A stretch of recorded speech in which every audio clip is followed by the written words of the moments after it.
Hi folks, how are we doing? Welcome to another video. This is going to be a quick little sort of tip for you when removing seatbelts. Before we get into the video, as always, please like, share, subscribe. Don't forget to hit the little notification bell so you're informed of all my videos as and when I do them. Also, have a look in the description box below.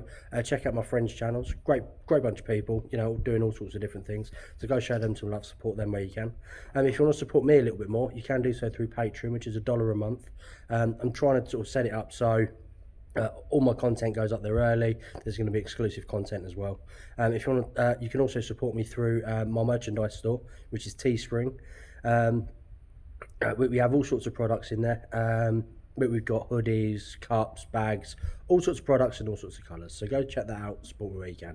I've got to apologise. I've got a cold. It's fucking doing me head in. Literally doing my head in. Anyway, yeah. So I need to remove a seatbelt on my bike in a minute. And I wanted to show you a little tip.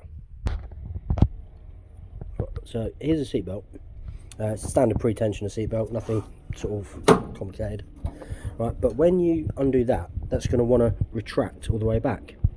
And the problem is if it goes too far, then it will lock up. So what you do is if you pull it all the way out, it's going to be really hard to do with one hand. If you pull it all the way out, and you knot in it. So basically, just put a knot in the end. Give me 2 seconds, I'll show you. Just like that.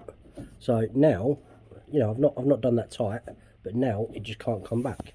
So when I take that bolt off, that'll be, you know, it'd be fine. I can just chuck that over there, and then when I put it back on, all I've got to do is just undo that. It's nothing special. It's just a knot.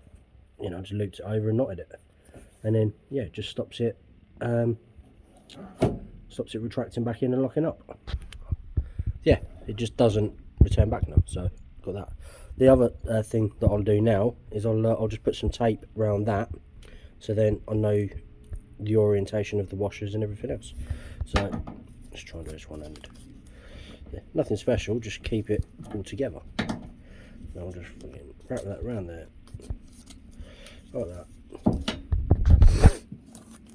And that will just stop the nuts and the washers coming off. I'll do that properly in a second.